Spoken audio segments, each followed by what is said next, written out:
kita berjumpa kembali dalam ibadah dunia. Tuhan beserta Anda dan keluarga Anda. Mari kita bersiapkan diri mengaku dosa di hadapan Tuhan dengan doa singkat.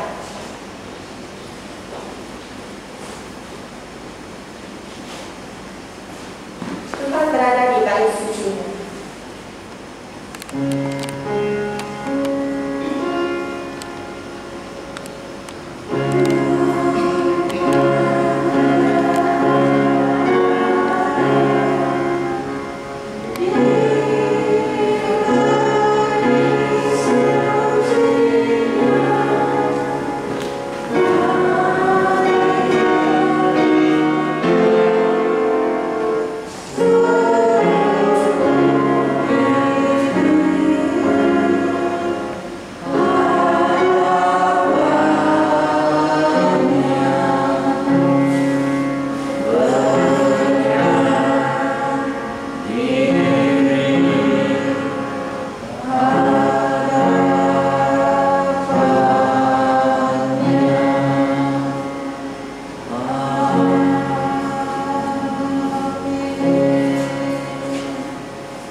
Kuasa Tuhan, Raja ada padaku.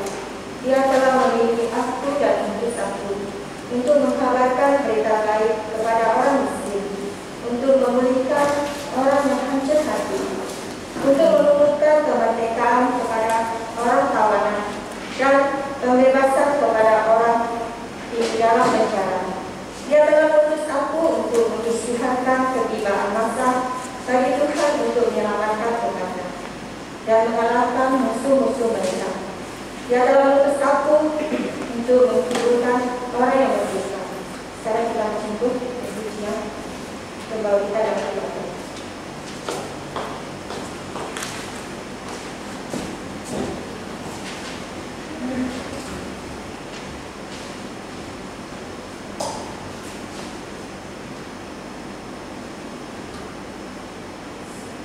Shalom. Shalom. Selamat pagi semua. Selamat. Sukacita. Amin. Oke, mari kita memuji Tuhan pada pagi ini dengan lagu Oh Tuhan pimpin lalagan langkahku. Ini lagu sebagai doa penuh kita, lagu doa kita untuk pagi ini. Sebab kita tahu Tuhan selalu memimpin kita dalam setiap langkah kita. Mari kita berdiri, kita memuji Tuhan dengan lagu Tuhan pimpin lalagan langkahku.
surga, kami bersyukur dan terima kasih. Pada pagi ini Tuhan, kami ada peluang untuk beribadah kepada Engkau, untuk memuji dan memuliakan nama-Mu. Bapa, kami ingat juga akan setiap saudara dan saudari kami yang sedang mengadakan ibadah dimanapun mereka berada. Tuhan menyertai, memberikan keamanan dan juga sukacita di dalam setiap ibadah mereka. Bapa di surga, kami juga berdoa untuk setiap kami yang melayani. Dan pagi ini, biarlah Tuhan menyertai kami. Dan juga berdoa untuk Pastor Kuat yang akan menyampaikan kebenaran firman-Mu. Biarlah Tuhan sendiri yang akan berbicara melalui mulut bibir Tuhan. Dan juga setiap kami yang mendengarkannya, kami diberikan hikmat kebijaksanaan untuk kami memahami dan kami mengerti supaya iman kami semakin diperbaharui dari hari ke hari dan kami semakin mengasihi Tuhan dan hidup berkenan di hadapan Tuhan. Dari surga, kami juga serahkan sekali lagi ibadah kami pada petang ini dari awal hingga berakhirnya. Dalam nama Yesus kami berdoa. Amin.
Firman Tuhan berbunyi demikian, "Hai anakku, perhatikanlah kata-kata bapa dan ibumu.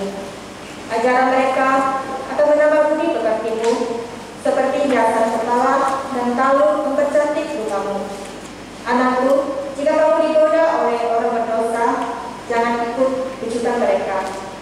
Seandainya mereka berkata, marilah kita mencari orang dan membunuh mereka. Marilah kita menyerang orang yang tidak bersalah, sekadar untuk bersuka-suka. Sekarang mereka hidup dan sehat, tetapi mereka akan mati apabila kita sudah mengerjakan mereka. Kita akan mendapat dan mengambil segala jenis kekayaan mereka, lalu memenuhi rumah kita dengan barang rampasan. Marilah ikut kami, kita akan berkongsi hasil curian kita. Anakku, jangan ikut orang yang demikian. Jauhkanlah dirimu daripada mereka. Mereka tidak sabar lagi untuk melakukan kejahatan. Mereka ingin cepat-cepat membunuh orang. Tiada gunanya memasang jerat di depan mata burung yang hendak ditangkap. Tetapi orang jahat seperti itu memasang perangkap bagi diri mereka, perangkap yang akan membinasakan mereka. Orang yang mencari harta dengan keganasan akan membayarnya dengan nyawanya sendiri. Inilah kebenaran firman Tuhan. Kita akan mendengarkan khotbah yang akan disampaikan oleh Pastor Kuat dengan tema mengatasi godaan wanita. Terima kasih saudari Kalici, di mana kita tadi kenalkan tema untuk kebaktian, tema khotbah dalam kebaktian ini. Saudara-saudari dari Yesus Kristus, minggu lepas kita ada peluang untuk melihat renggang yang pertama dalam buku Asal. Buku Asal boleh dikatakan sebagai satu buku di mana bagaimanakah satu keluarga boleh diperbarui, bagaimana hubungan anak dan ibu bapa boleh diperbarui. Setiap ibu bapa kita ada suka-suka dari satu masa ke semasa. Ada sebagian masa mungkin kita berasa begitu suka untuk kita mendidik, mengajar anak kita, sebab ada kala anak kita memang begitu comel, begitu taat kepada kita. Tetapi pun ada masa di mana mereka mengikut hasrat sendiri, mengikut pemikiran sendiri. Maka ada kala kita katakan mereka degil. Jadi sebagai seorang ibu bapa, sebagai sepasang ibu bapa, di mana kita hendak mengikuti firman Tuhan untuk mengajak anak kita balik kepada Tuhan, maka adalah begitu pentinglah kita belajar untuk asal. Hari ini adalah hari minggu kedua di mana kita meneruskan seri khotbah dalam buku asal. Jadi memang ada beban yang berat untuk menyampaikan khotbah ini, sebab sekiranya kita boleh mendidik anak kita dengan baiknya, dengan cara Tuhan, memang keluarga kita akan diberkati. Ini bukan kata anak kita tidak lagi degil, tidak lagi tidak mendengar kata kita ataupun kata Tuhan, tetapi sekurang-kurangnya kita sudah berdaya upaya mendidik anak kita dengan cara Tuhan yang inginkan kita. Jadi saya berpendapat kali ini adalah kali yang begitu baik. Next. Jadi tema untuk khotbah pagi ini adalah untuk mengatasi kataan orang jahat. Sebagai seorang manusia yang biasa, kita memang tidak boleh menafikan bahawa ada tarikan di antara satu orang dengan satu orang. Macam kamu hendak belajar bersungguh-sungguh, memang ada kawan kata, jangan belajarlah, marilah kita main games. Betul. Sebagai seorang orang dewasa, mungkin hari Sabtu kamu hendak tidur awal, hari Ahad hendak datang ke gereja untuk ibadat. Tetapi ada kawan kata, janganlah, marilah kita minum. Kita minum. Minum apa? Minum Coca-Cola kan? Oh, bagus. Minum apa? Minum Sprite kan? Minum apa? Bukan Coca-Cola, bukan Sprite. Minum apa? Minum arak. Boleh minum arak kan, Kristian? John Wesley berasas pengajaran Wesleyan Theology itu kata tidak boleh. Mengapa? Bukan kita kata tidak boleh, kita hanya kata jangan mabuk. Mengapa tidak boleh minum arak? Sebab apabila kita meminum arak, kita akan mabuk. Sebab kita akan mabuk, janganlah minum arak. Jadi memang ada godaan dari satu sama lain. Untuk orang yang berlainan, ada godaan yang berlainan. Betul? Macam kanak-kanak, apakah yang boleh goda ya? Gura-gura. Betul? Gura-gura itu boleh menjadi tarikan godaan yang besar untuk kanak-kanak. Kalau orang remaja, apa? Cinta. Oh, mungkin cinta boleh menggoda dia. Betul? Betul? Kalau orang cinta cakap kepada kamu, jangan pergi gereja. Mungkin kita tidak pergi gereja. Pergi sini, pergi sana. Ada godaan. Betul? Itu godaan. Lagi orang dewasa sudah. Apakah godaan? Sebenarnya cinta bukan salah, tetapi cinta dengan cara Tuhan baru betul. Ada orang dewasa sudah. Oh, apa yang godaan kamu? Oh, mungkin kita buat bisnes, buat perniagaan, tetapi kita membuat perniagaan haram sebab cepat cari uang. Betul? Mungkin betul. Mungkin betul dari segi dia punya rezeki, mungkin dia akan bayar. Tapi itu bukan cara Tuhan. Tapi itu memang godaan. Jadi dalam perainan ini, dalam ayat 8 sampai 19 itu memberi satu signal yang begitu penting kepada ibu bapa kita. Apabila kita hendak mengajar anak kita perlu memberitahu mereka bahawa ada orang godaan. Kalau kita orang anak ibu bapa, kita perlu menjadi ibu bapa, tetapi masih kita belum dengar. Sebab banyak orang godaan yang jahat mereka nak goda kamu. Goda kamu supaya kamu membuat sesuatu yang kamu akan fikir salah. dan kamu akan regret. Kamu akan berasa begitu apa? Regret. Bagaimana kita cakap dalam bahasa Malaysia? Kesal. Kesal. Kesal. Memang kita ada kesal. Oh, dengan selama-lamanya. Maka saudara-saudari, adalah pentingnya kita datang kepada Ibu Bapa, datang kepada Tuhan Bapa di surga. Kita memanggil Tuhan, ajak kita. John Wesley kata, begitu pentingnya ibu dia. Dia kalau hendak bandingkan pengajaran daripada Ibu Bapa, ibunya khasnya, dia kata ibu dia punya pengajaran sudah memberi manfaat kepada beliau lebih daripada theologians yang lain di England membeli dia.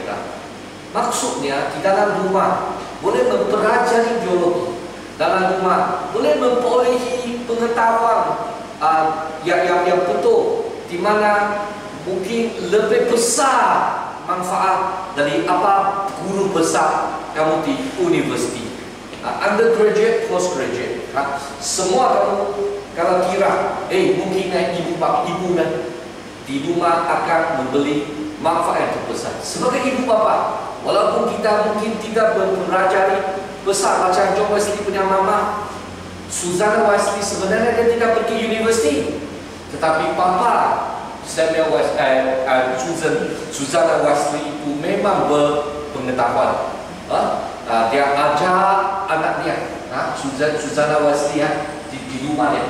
Jadi Susanna Wesley itu dia berpengetahuan, maka dia boleh mengajar John Wesley dengan begitu baik dan juga adik amannya. Jadi apa yang ingin saya sampaikan pada pagi ini ada dua bagian. Pertama ialah ajaran daripada Papa dan undang-undang ibu. Itu memang kita perlu menghargai, perlu menimpa, dan sebagai ibu bapa kita perlu menyediakan konteks untuk mengajar anak kita. Saya lihat ada pasangan anak dan bapa datang di sini, ada sekeluarga di sini, itu begitu baik. Ada sebagian anak tidak di sini, papa ibu ada di sini. Ada sebagian anak di sini, ibu bapa tidak di sini. Tapi marilah kita datang kepada Tuhan, kita berdoa supaya Tuhan membantu kita supaya jiwa kita diberkati. Maka kita doa satu kali lagi. Oh Tuhan Bapa di surga, kita puji syukur kepada Tuhan sebab karunia Tuhan akan disampaikan melalui firman-Mu. Oh Tuhan, kita ketahui hanya dalam Tuhan barulah kita boleh menjadi seorang yang benar-benar cerdik. Oh Tuhan, kita perlukan karunia dan juga cerdik daripada Tuhan untuk mengenali banyak perkara dan juga urusan satu orang dengan orang lain. Oh Tuhan, kita terima kasih sebab Tuhan sudah mengirim ibu bapa kita untuk datang ke sini ataupun memberi peluang kepada kita sebagai anak memperolehi berkat yang sebenar, yaitu kita hendaklah mengikut ajaran Alkitab sebagai seorang yang takut akan Allah. Oh Tuhan Bapa, kita berdoa supaya ibu bapa boleh dilatih menjadi model kepada anak, supaya anak mereka menjadi memperolehi berkat Tuhan. Oh Tuhan, inilah kita supaya kita boleh ketahui apa yang Tuhan hendak. Dalam nama Yesus Kristus kita berdoa. Amin. Firman Tuhan kata, hai anakku, perhatikanlah kata-kata bapa dan ibumu. Ajaran mereka mendampa budi pekertimu seperti hiasan kepala dan harum mempercantikkan rupamu. Saudara-saudari di sini dalam buku Asap ini, dia menggunakan satu kedudukan ibu bapa untuk menyiarkan dan menyiarkan supaya kita ketahui, hai anakku. Satu hubungan yang begitu mesra. Hai anakku. Apakah kamu gerak anak kamu? Saya cakap dengan anak saya,宝贝 maksudnya anak yang begitu kita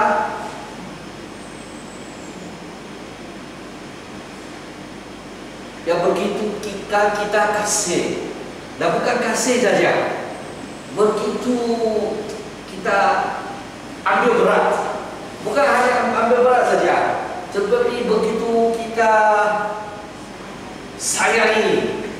Wah, itu memang satu mesra ya.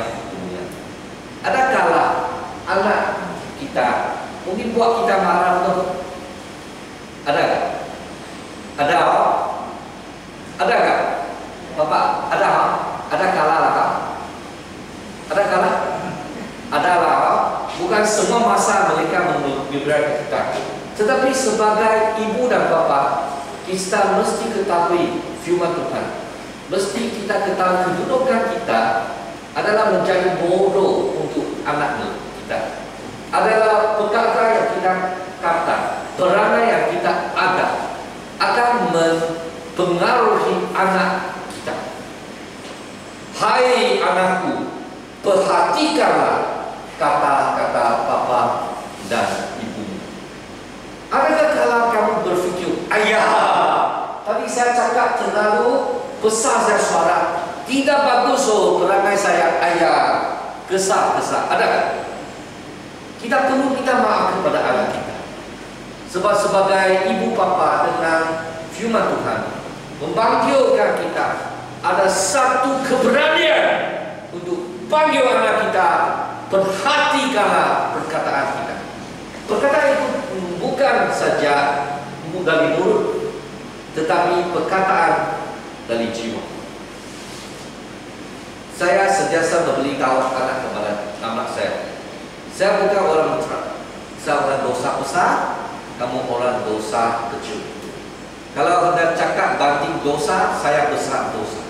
Tetapi apa yang penting dalam jiwa kita, apabila kita ketahui kita buat dosa secara sukarela ataupun secara tidak sukarela, yang penting ialah kita berdoa kepada Tuhan, ada daya dan karunia dan keberanian, keinginan untuk taubat di hadapan Tuhan dan di hadapan keluarga kita.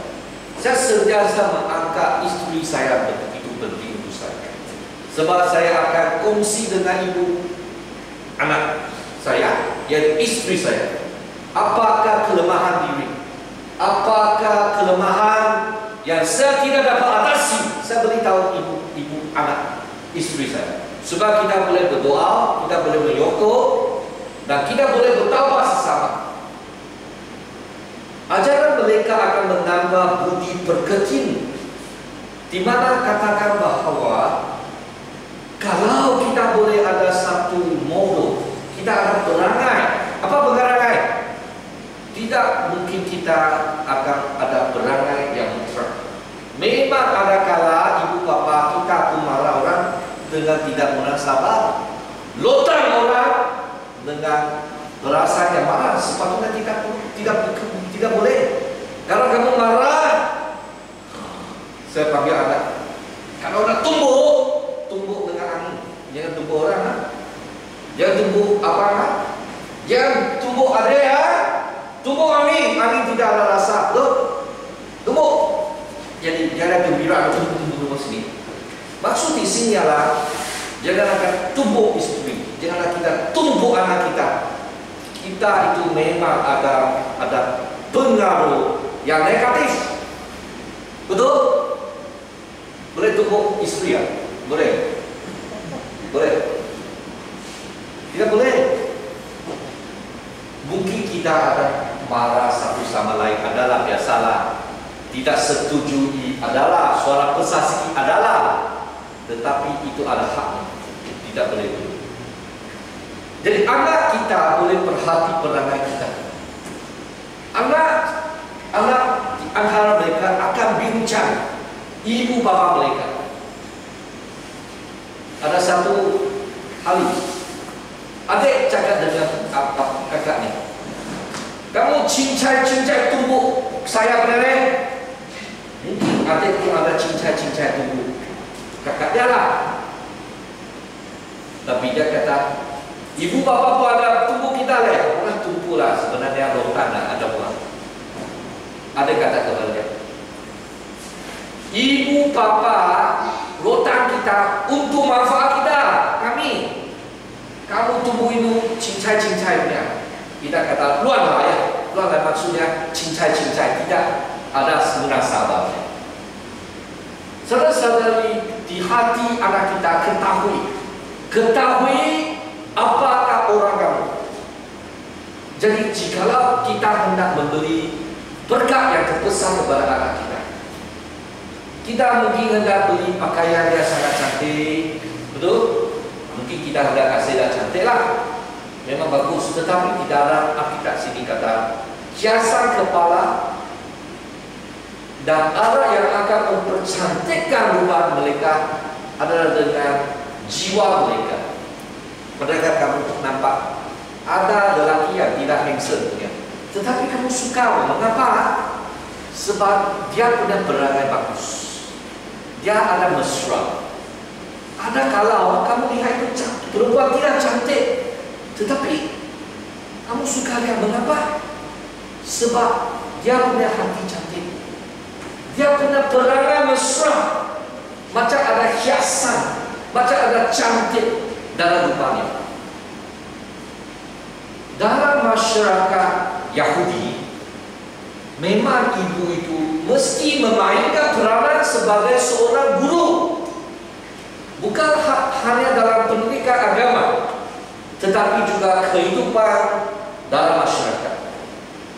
Ibunya sebagai seorang guru, maka tidak bolehlah kita lupa akan ajaran ibu. Dalam Alkitab khasnya Perjanjian Lama, buku Ulangan bab 6 ayat ke-4, perkataan ini sentiasa dicakap dalam gereja, yaitu mendengar. Mendengar dalam bahasa Hebrew adalah shamar.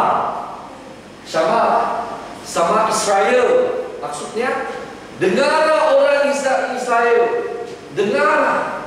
Jadi jiwa dalam masyarakat Hebrew adalah jiwa yang mendengar. Mendengar apa? Mendengar firman Tuhan. Sekurang-kurangnya orang Yahudi dia perlu 3 kali dengar firman Tuhan.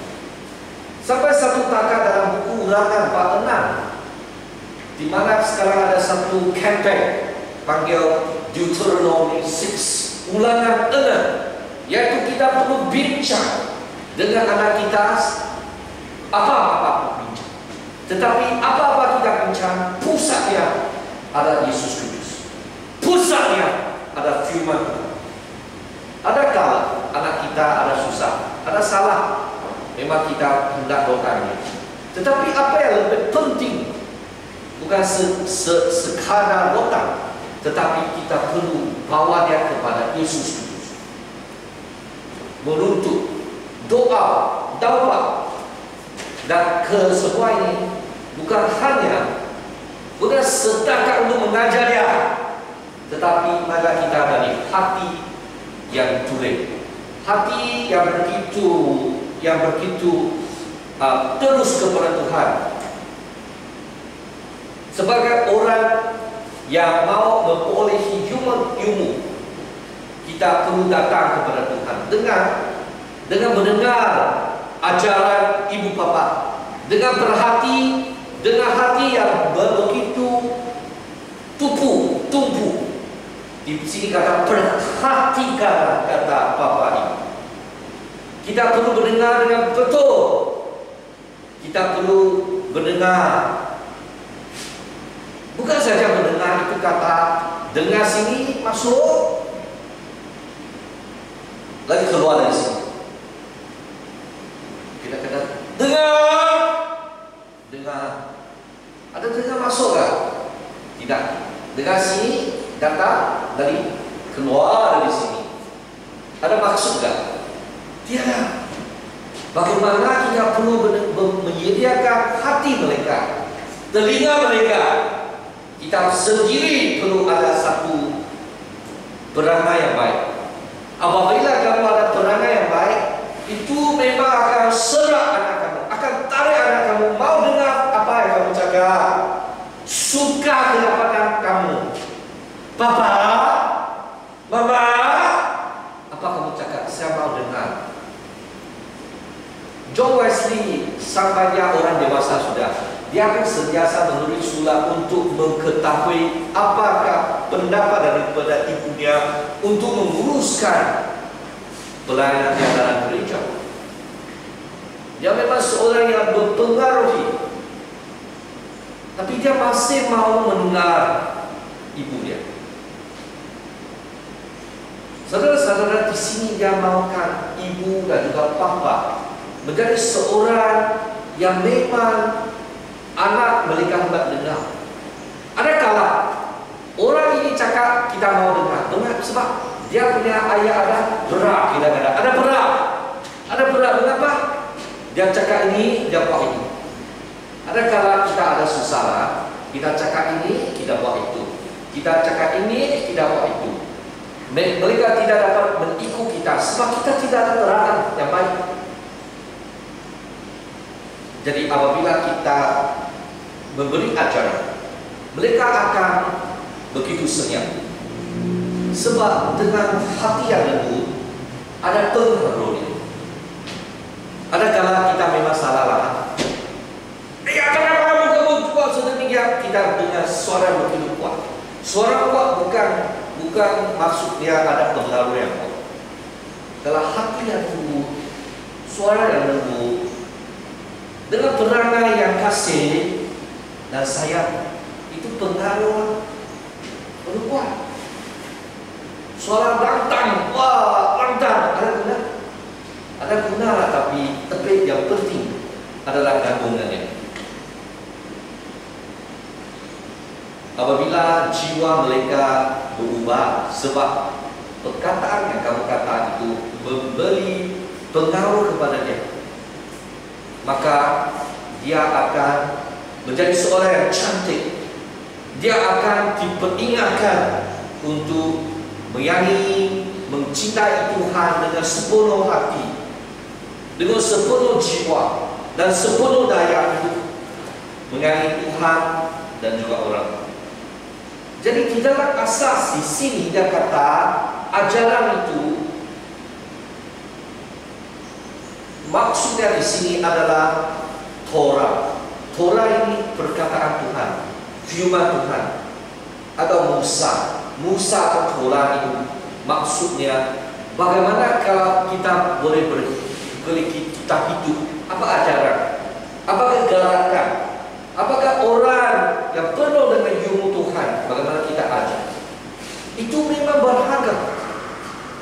Ada kala kita kata, saya mesti berjimat-jimat, saya mesti menyimpang uang untuk pendidikan universiti anak kita. Betul tak ibu bapak? Betul? Betul tak? Betul? Betul, sebab pendidikan itu harga penting, harga tinggi. Mesti menyimpang uang, beli 1-2 rumah. Betul? Nanti dia tidak susah seperti kita. Nanti boleh kasih mereka. Betul tak bapak? Betul? Ya. Ini memang betul. Ini memang tanggung jawab kita sebagai ibu bapa. Tetapi apa yang lebih berharga sekiranya mereka membuat kecantikan, sebab perangai mereka, jiwa mereka diperbaharui atas ajaran kamu yang penuh dengan taat akhlak. Jadi sebagai bapa, kita adalah wakil Bapa Allah di surga. Wow, kebetulan kamu begitu berharga sebagai mama. Kita juga wakil Bapa Allah di surga. Jadi apabila kita kata, ya kita takut anak. Saya tidak mau cakap anak. Saya cakap 1, dia cakap 5. Saya cakap 1, dia balas saya 5 perkataan. Apa guna? Saya takut anak Anak tidak dengar saya Saya mau cari hubungan baik, jangan ajar dia lagi. Dia mungkin ajar balik saya. Saudara-saudari, janganlah kita takut sekiranya kita bercakap sesuatu demi kemuliaan Tuhan. Mungkin kita ada masalah dari masa lepas. Mungkin perangai yang tidak baik kita ada laku di hadapan anak. Marilah kita cakap minta maaf kepada anak. Apabila kamu cakap minta maaf kepada anak mereka belajar minta maaf.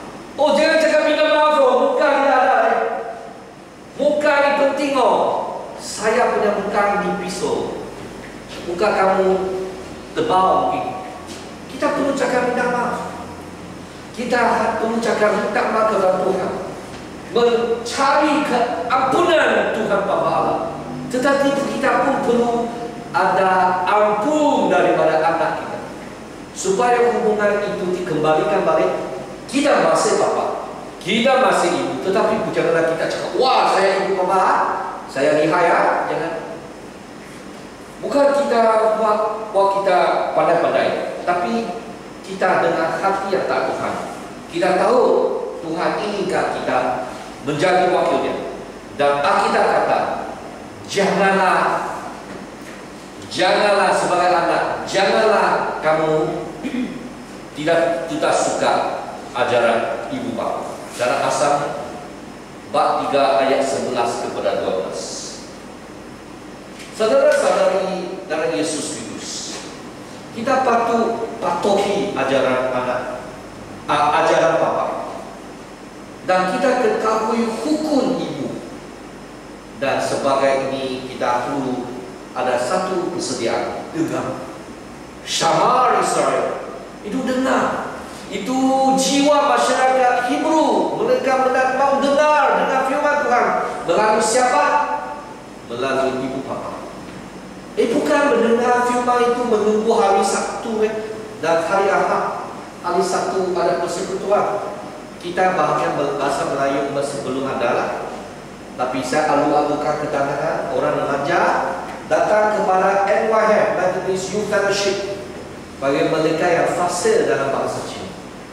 Bagi kita, saya masih bincang dengan pengurusi kita, Ahmad Chu, dan juga ketua kelompok kecil, ketua persekutuan ibu.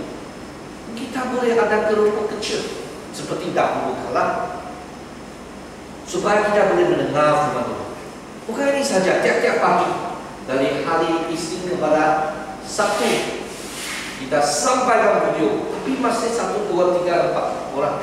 Hanoi mesti pertama, sentiasa pertama jam 5. Nanti Abang Chu, lagi Kak Susan, lagi ada kala Asia, ada kali siapa yang Licing, Apung pun ada, lebih Apung mungkin ada, tapi kita tulis nama.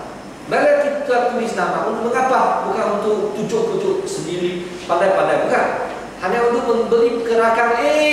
Kak Anwar ada belajar kita, saya pun hendak belajar. Menjadi satu contoh terangkan dan galakkan. Remaja, orang, youth people, kita datang sama dengan firman ayat daripada ibu bapa itu. Kita dengar. Itu sebab itu mereka menyampaikan firman Tuhan. Sekarang saya hendak memberi satu cerita yang begitu menarik. Apakah cerita? Anak Solomon, Rehabiam, dia ada seorang yang memenuhi kehidupan yang begitu bagaimana. Dia sebagai anak Raja Solomon. Dia memang hidup dengan begitu kaya raya. Tetapi ada seorang anak janda, Yerobeam. Yerobeam itu orang apa? Anak janda. Maksudnya dia dididik oleh seorang ibu yang tidak ada suami sudah. Dia perlu kerja kuat. Sebagai anak Solomon memang bagus. Dia ada papa saya raja, saya putra, memang saya hidup saya tidak sama. Satu hari anak Solomon Rehabiam, dia menjadi raja orang Israel. Apabila Rehabia dia menjadi raja orang Israel, masih dia ada orang-orang tua di hadapan dia, sebab semua ini adalah penasihat untuk Raja Solomon. Maka dia tanyalah orang tua itu. Mengapa tanya tua itu? Sebab orang Israel datang kepada Rehabia, dia kata, apakah kamu sudah meninggal, anak Raja Solomon? Bolehkah jangan kamu senangkan hati kita? Sebab apabila apakah kamu menjadi raja, dia mendirikan rumah ibadat. Itu memang susah. Lagi lebih besar itu siapa? Itu istana lagi dia berdirikan. Wah, kerja kuat kerja susah Bolehkah janganlah buat kerja kita begitu suka, senangkan sikitlah, bolehkah? Bolehkah? Bolehkah? Itu orang yang masih muda mungkin sedang bincang, betul? Orang tua lebih susah bincang, betul kan? Tidak betul di sini Mengapa dia kata hendak fikir lagi Dia fikir, dia tanya orang tua. Orang tua kata, penasihat Raja Solomon sekarang menjadi penasihat Rehabia. Apakah penasihat daripada orang tua? Apakah penasihat Raja Solomon sekarang penasihat untuk Rehabia? Mereka memberitahu kepada Rehabia, sekiranya kamu hendak menjadi raja selama-lamanya untuk orang Israel, maka adalah penting kamu memperolehi hati mereka, yaitu janganlah kasih mereka susah. Sebab kalau kamu hendak memperolehi hati mereka, maukah mereka taat kepada kamu, kamu mesti menyenangkan hati mereka.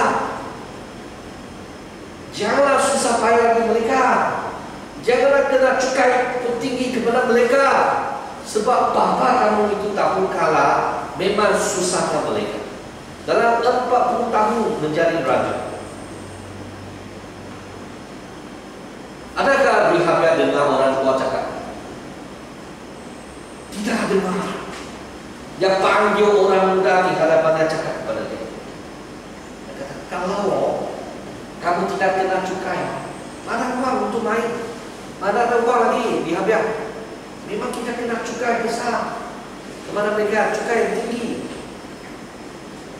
Memang kita mau susahkan mereka. Kalau jadi selepas itu dia balik kepada orang Israel, dia cakap, sekarang saya menjadi raja, saya lebih pandai itu.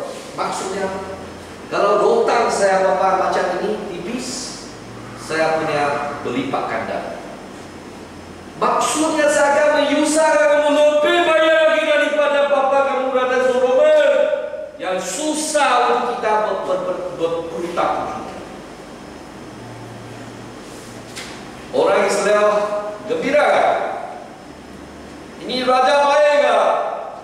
Sebab Rehabia dan tidak dengar orang tua, penasihat tua, mereka dalam 12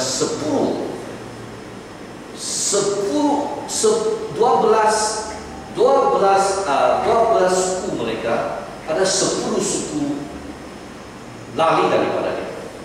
Tidak mau lagi di Rehabia, dan mereka mau lagi seorang yang kena kesusahan mereka. Siapa? Yaitu Rehabia. Rehabia dia susah. Dia dahulu kala dia susah. Rehabia dia susahnya sebab dia ibu, dia papa pun tidak ada sudah. Jadi kalau banding dengan Rehabia itu lebih ketahui kita. Itu nama dia seiras lah. Tetapi Rehabia dan Rehabia ini memang tidak sama. Rehabia ini lebih ketahui kehendak mereka, maka mereka dirikan dia menjadi raja. Jadi dalam sini cerita ini beritahu seperti apa?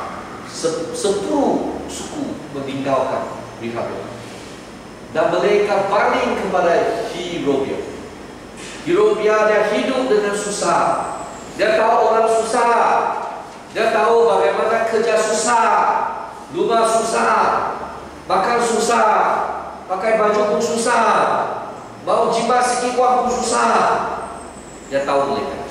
Maka masyarakat 10 suku Israel di bawah pimpinan Yehova. Jadi ada cakaplah dalam perkataan bahasa orang Cina. Mungkin boleh menjadi rujukan kepada kita. Janganlah kaya tidak sampai untuk generasi ketiga. Generasi pertama susah, jimat wang dari 0 sampai 10, okey. Lagi anak dia mungkin dia masih ketahui. Saya masih ingat masih kecil, rumah kecil, susah aja saya rasa sikit.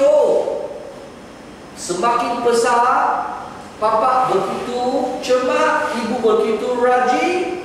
Wah, keluarga kita ubah.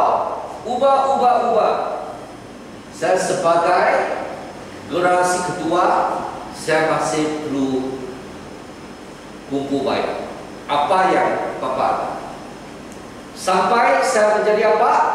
Saya generasi kedua, anak saya memang senang saja sejak mereka dilahirkan. Tidak pernah susah. Belajar sikit-sikit jadi susah, cakap susah. Tidak kerja, tak usah kerja, tidak seperti kita. Kami dahulu masih perlu tolong sikit sangat. Susah apa? Tidak ada susah, main saja. Main pun susah.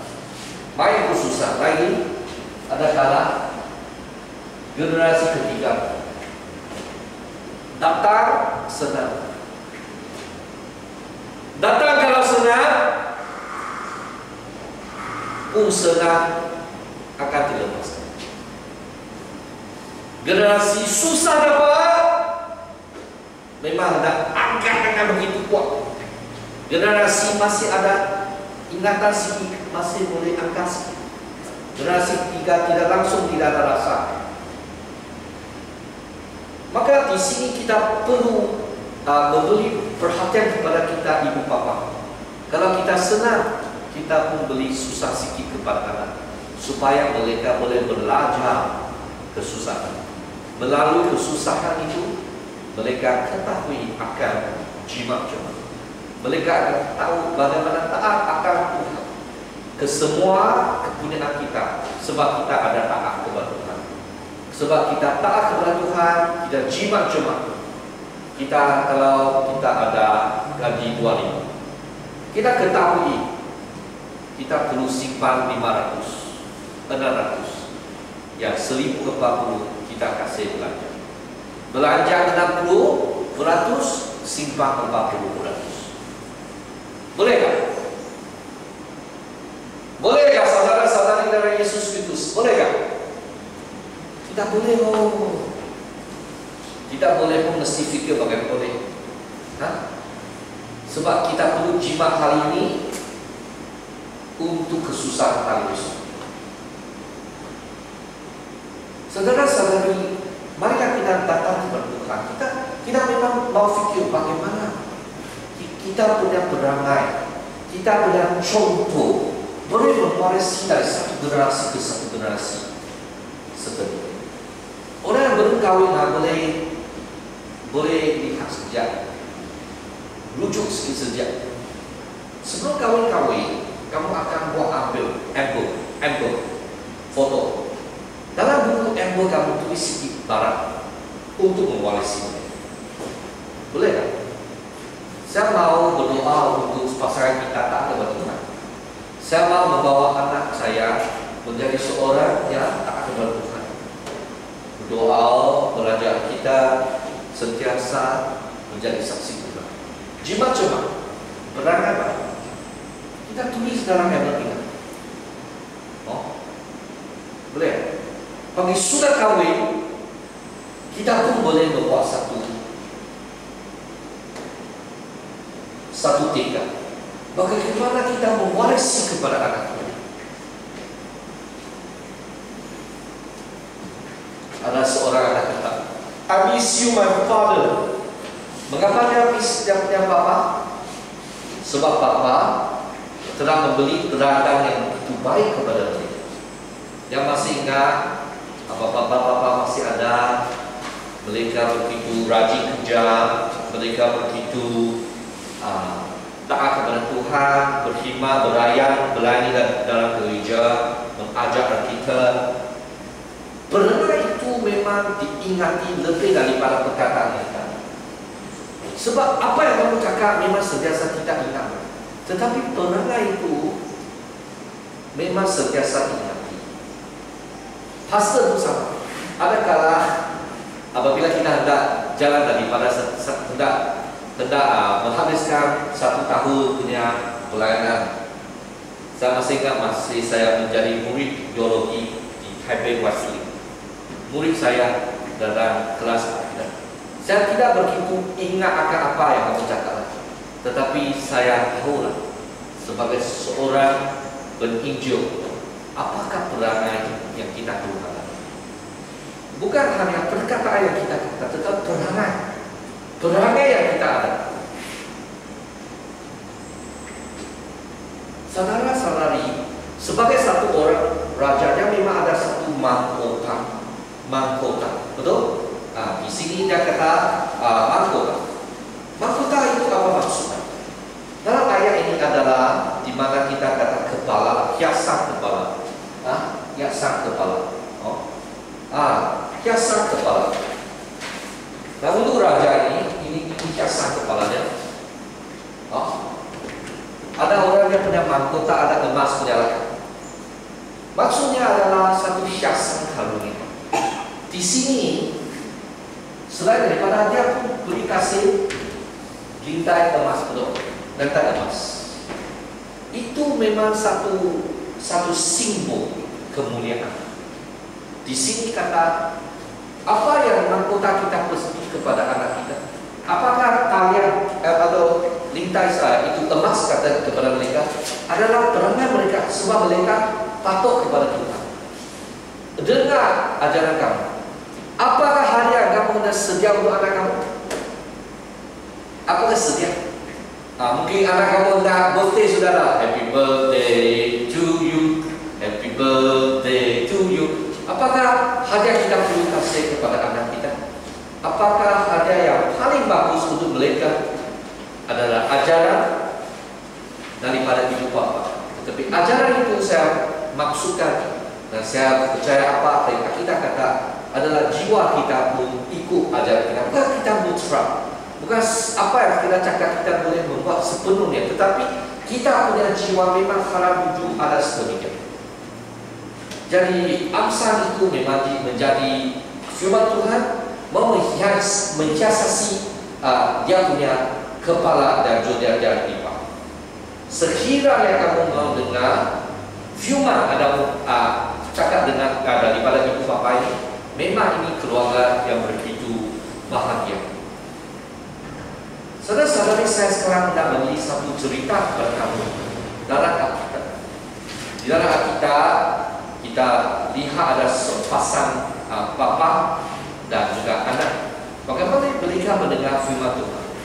Roh Tuhan menggerakkan ajarnya untuk menyampaikan, itu hamba Tuhan untuk menyampaikan kehendak kepada Raja Ishak. Dia kata kepada dia, kalau kamu ikut firman saya, Tuhan Bapa, kalau kamu ikut saya, kamu tidak melepasi saya. Dengar firman Tuhan, jiwa kamu dan negara kamu akan dibangunkan. Dia kata, sudah lama orang Israel tidak lagi percaya kepada Tuhan yang benar. Banyak masa sudah tidak ada tempat ibadat, juga perayaan dalam ibadat. Sudah lama tidak ada undang-undang Tuhan, sudah lama. Roh Tuhan memang menggerakkan hamba yang ajarnya datang kepada raja. Dan Raja Yasa ini mendengar. Dia mendengar. Dia mengalihkan, dia membersihkan rumah Tuhan sebab rumah Tuhan itu pun ada menyembah Tuhan yang tidak benar. Dia lagi membersihkan supaya rumah ibadah itu diperbaharui, membina, menjebak. Selepas itu, bukan saja mendirikan bangunan yang boleh juga, tetapi dia mengatur orang mengajar firman Tuhan, dan juga jemaat orang Israel pada ketika itu memang berikut Tuhan. Jadi kita perlu mendirikan berjumpa kita. Berjumpa bagi saya bukan hanya 1 minggu, 1 kali, 1 jam. Itu memang berjumpa yang baik. Tapi bagi saya berjumpa ada setiap masa, setiap saat dalam keluarga. Seperti dalam Ulangan bab ke-6, kita bertutur, kita bercakap dengan mengikut firman Tuhan. Pengajaran berjemaat boleh dilakukan setiap masa. Saudara-saudari dalam Yesus Kristus, Raja Asan menurunkan neneknya permaisuri macam, sebab dia membuat patung Aswira yang kecil dan memotong semua patung ini. Tetapi masih ada tempat tinggal tinggi yang tidak dimusnahkan. Maksudnya masih ada tempat menyembah Tuhan yang tidak menaik, masih ada. Saudara-saudari dalam Yesus Kristus, dalam pementerahan Raja Asa itu selama 25 tahun ini tidak ada kemenangan. Mengapa? Sebab Tuhan memberkati mereka. Sebab Raja mereka ikut firman Tuhan, di mana di sini kata Tuhan bersama mereka. Lagi selepas itu dia punya anak Yosafat. Dia lagi juga menjadi seorang yang mengikut bapaknya. Dia pun juga seorang yang tidak menjadi seorang yang ikut ajaran Daud. Daud mungkin ada buat kesilapan kepada dia tahu apa. Dia tidak menyembah, mencari Baal, melainkan daripada anak nenek moyangnya masih ada, dan dia melakukan perintahnya tidak mengikuti jalan orang Islam. Jalan orang Islam maksudnya tidak ikut Tuhan. Jadi tadi asal yang punya apa, sekarang dia anak, dia Yosafat, dia diberkati. Dia punya memang diberkati. Dia memang dalam tahun ketiga yang menjadi raja yang hantar utus orang untuk mengajar firman Tuhan seperti papa dia. Dia ikut, dia diberkati Tuhan. Dia diberkati Tuhan. Jadi saudara-saudari dari Yesus Kristus, kita perlu ikut ajaran daripada ibu bapa. Dan dalam bahagian yang kedua, di mana diberitahu apa? Jangan ikut keundaan raja orang jahat, sebab mereka akan membawa kita kepada dalam kehidupan yang binasa. Saudara-saudari dari Yesus Kristus, jangan ikut keundaan orang jahat. Jangan bergaul dengan orang yang berdosa. Jangan membunuh, dan jangan cintakan uang yang salah dari segi Tuhan. Sekarang saya ingin beritahu mengapakah orang ini buat susah, buat seorang dosa. Siapa ini? Sebab keundaan iblis. Dia bawa dengar, dia bertelinga lembu. Lagi dia bukan sendiri dosa, lagi dia panggil dia punya suami dosa. Siapa ini? Ini salah satu daripada pastor kita di 10 Batu, Reverend Dr. Leong Keong. Beliau pernah menjadi pastor di Miri. Apabila saya masih remaja, saya sentiasa mendengar firman khotbah yang dikhotbahkan oleh Reverend Dr. Leong. Dia bekas pastor gereja ini. Mungkin sudah 30 tahun sudah. Sejak dia baru graduate daripada Trinity Theological College di Singapura, ini adalah gereja pertama dia melayani. Apabila dia berkhotbah, dia pernah memberi satu kesaksian kepada dia. Sebelum dia belajar teologi, sebelum dia menjadi pastor, Ada satu kala dia dihantar untuk berniaga. Pada malam itu dia berdiam di satu hotel. Selepas itu dia mendapati ada satu keping kertas masuk ke dalam rumah. Dia pindah bilik. Di sana tulis, maukah perkhidmatan masak. Ini memang selepas masak memang banyak perkara yang salah akan buat. Dia tidak mau. Dia hantarkan itu godaan. Dia tidak mau. Dia tidak ditipu muslihat orang jahat. Di dalam kejadian ada cakap satu anak Joseph, sebab dia punya abang memang tidak suka dia. Mereka mendengar orang jahat dan simpan dia dalam satu tempat yang bahaya. Tapi Tuhan menjaga dia. Selepas itu dia diangkat sebagai Perdana Menteri. Selepas banyak kesusahan yang dia lihat. Ada pula juga Yudas dia sudah 30 ringgit. Dia sudah 30 ringgit itu banyak uang pada masa itu. Tetapi dia khianati Yesus Kristus. Dia kesal, tetapi dia bukan kesal atas Yesus. Dia kesal saja. Bagi satu nabi, bila dia terima uang orang jahat untuk menjaga sesuatu yang tidak baik untuk orang Israel, dan dia tidak dapat cakap. Dia dapat cakap sebab apa? Dia cakap mesti melakukannya. Dia tidak dapat cakap. Tidak dapat cakap dari dia buat satu godaan. Dia buat banyak pelancong kepada orang Yahudi di sana, Israel di sana. Sebab orang pelancong itu menggoda orang Israel, membuat perlakuan kejinan. Maka itulah menjadikan mereka menerima hukum daripada Tuhan, sebab tidak ikut firman Tuhan. Juga ada orang dia memang buat perkara yang mau kamu jauh daripada Tuhan. Ada Nabi bilang, dia tahu itu apa Nabi dan bukan Nabi yang benar.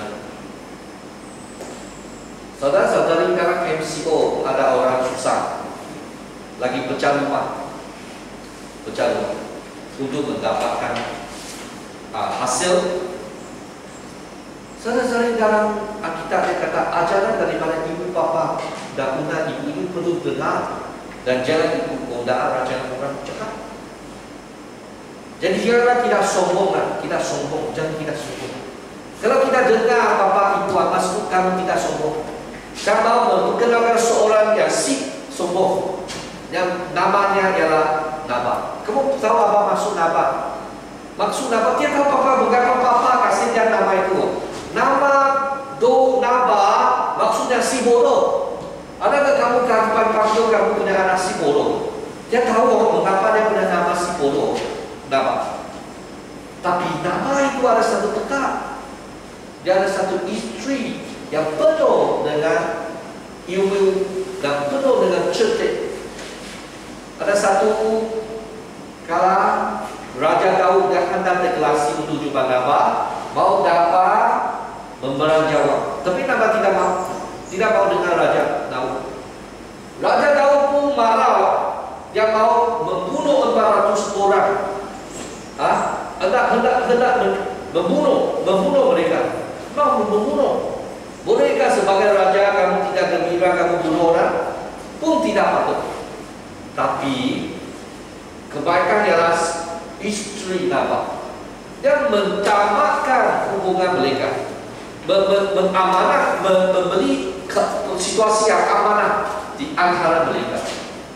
Daud menyangka bahawa Nabal menggunakan budi kepada dia. Dia hantar satu delegasi untuk meminta Nabal mempersembahkan beberapa kambing biri untuk mengadakan jamak kepada tentera Daud. Mungkin Daud juga tahu bahawa dia tidak benar siapa sebenarnya. Jadi dia mengadakan deklarasi untuk bersatu dengan Nabal. Nabal tidak mau. Nanti Raja Daud hendak membunuh mereka lelaki. Abigail siapa? Abigail adalah Nabal punya istri. Melemburkan kebencian Daud. Abigail menerangkan krisis antara Daud dan Nabal. Memang kita ada isteri yang cerdik, baik-baik, bagusan, betul? Saya lihat banyak semua husband sini ya, ada isteri yang baik. Puji Tuhan, syukur kepada Tuhan. Apa yang kira-kira sampai? Nampaknya terlalu sombong. Sampai yang hendak dibunuh. Saudara-saudari, kita perlu ada hati yang rendah hati di hadapan anak kita. Sebab Yesus berkata, kalau kita ada rendah hati, kerajaan Tuhan ada kepunyaanmu. Marilah kita datang kepada Tuhan dengan hati rendah hati, supaya jiwa kita boleh diberkati. Yesus Kristus adalah contoh teladan yang terbaik, sebab dia rendah hati dan rendah Bapa di surga untuk dia datang ke dunia, mati di atas salib, mengalirkan darah untuk keselamatan manusia. Hari ketiga bangkit daripada mati dan memberi kehidupan yang kekal, kehidupan yang limpah, yang bererti. Sekiranya kita bekerja sama dengan Tuhan, kita memperolehi karunia Tuhan. Baiklah kita datang kepada Tuhan, kita minta Tuhan memberi hati yang rendah hati, supaya jiwa kita, anak kita boleh diberkati. Mari kita berdoa. Tuhan berbakti juga, kita menyerahkan jiwa setiap ibu bapa di sini kepada Tuhan. Oh Tuhan Bapa Allah, Tuhan Bapa Allah di surga, ajar kita bagaimana didikan anak kita, supaya mereka boleh taat kepada Tuhan, supaya mereka boleh jauh daripada Tuhan. Berilah kita hati yang lembut, berilah hati yang rendah diri, supaya kita boleh menjadi teladan yang baik kepada anak kita, supaya kita boleh rendah hati, kita boleh mempunyai kepunyaan kerajaan. Ada kerajaan Tuhan di mana kita boleh mengadakan hidup yang limpah, yang berkati, dengan membiarkan Yesus Kristus sebagai Tuhan kita dalam jiwa kita. Kita hendak puji dan syukur kepada Tuhan sebab memberi kemuliaan kita untuk menyembah Tuhan, dan semua kemuliaan ini kemuliaan Tuhan. Nama Yesus Kristus kita berdoa. Amin. Kita serahkan masa kepada saudari Kalicing untuk meneruskan kebaktian kita. Saudari, mari kita bangkit diri untuk berseru dengan Tuhan. Pertama kita mengucapkan doa iman dan syukur.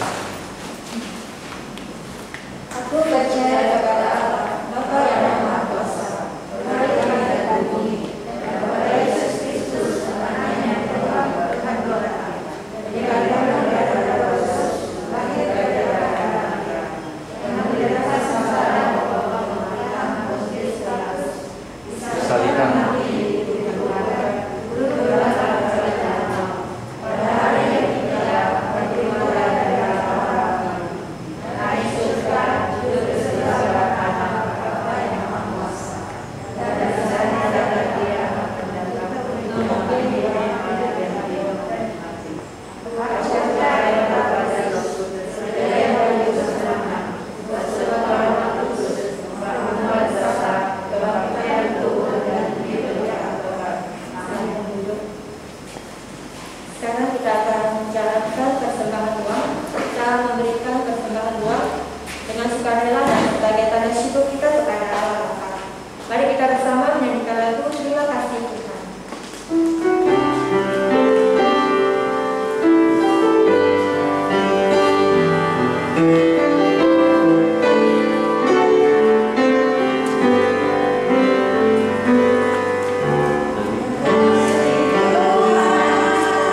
Untuk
kepada Tuhan, membawa kita balik kepada ibadah. Hari ini saya lihat kurang semua jemaah balik. Selain daripada sebagian kecil, mungkin anak yang tidak membolehkan kita datang sebab anak masih kecil. Saya juga mengalukan setiausaha gereja kita, saudari Liu Hui di antara kita. Yang lain kita jemaah biasa sudah di sini lah. Okey. Marilah kita melihat berita gereja. Okey. Hari ini jam 2.30 masih ada sekolah mingguan. Saudari Alicia Chong, kita punya pengurusi sekolah ataupun pengetua sekolah mingguan yang akan mentadbir kelas itulah. Dan malam ini jam 7.30 ada kelas Alkitab di Jun. Reverend Chan daripada Trinity Methodist Church dia akan mengaturnya. Jadi nanti kita akan hantarkan Jun kepada semua orang dalam WhatsApp kita lah, kita sertai. Minggu lepas ada 18 sekolah datang. Kita masih boleh alu-alukan kedatangan lebih banyak orang supaya kita boleh diberkati. Minggu depan acara adalah saudari Divina Pong, saudara Justin Yong pemain piano, saudari Bibi Pong adalah pemimpin ujian kumpulan ujian multimedia, saudara Liu Sukwa. Walaupun jemaah ada Abang Shu dan juga Akak Susan. Marilah kita berdiri untuk membuat doa penjagaan misi sesama. Terima kasih kepada Bapa Sugari. Negara Nepal telah membuka pintu untuk orang tua masuk. Terima kasih kepadamu kerana memimpin misioneri yang telah mengepal dengan lancar. Kami berdoa agar dia mendapat mendekati diri denganmu semasa kuarantin, mendapatkan kekuatan sekali lagi dan terbang dengan sehat seperti burung telan. Kami berdoa agar dia dapat mengajar pelajar seminari seperti Rasul Paulus mengajar Timotius untuk supaya melatih hasta yang baik untuk gereja Nepal. Mohon engkau buka jalan untuk dia agar membuka misi pahala dan menjangkau lebih banyak orang Nepal. Bapa Sugawi, Nepal penuh dengan berharap. Tolong bantu mereka apabila mereka mendengar Injil agar mereka dapat menyadari bahawa Engkau adalah satu-satunya Tuhan yang benar dan tidak ada keselamatan selain daripada Engkau. Dalam nama Yesus Kristus kami berdoa. Amin. Marilah kita berdoa. Tuhan Bapa Allah di surga, semoga Tuhan Bapa Allah mempunyai kita ke semua kesejahteraan, menjadikan kita sungguh-sungguh hidup khas untuk Allah Bapa di surga. Semoga Allah Bapa di Tuhan surga menjaga roh, jiwa dan tubuh kita semua di sini, sehingga tidak tercacat cerah pada masa Tuhan kita Yesus Kristus datang kembali. Dalam nama Yesus Kristus kita berdoa. Amin. Marilah kita berdoa.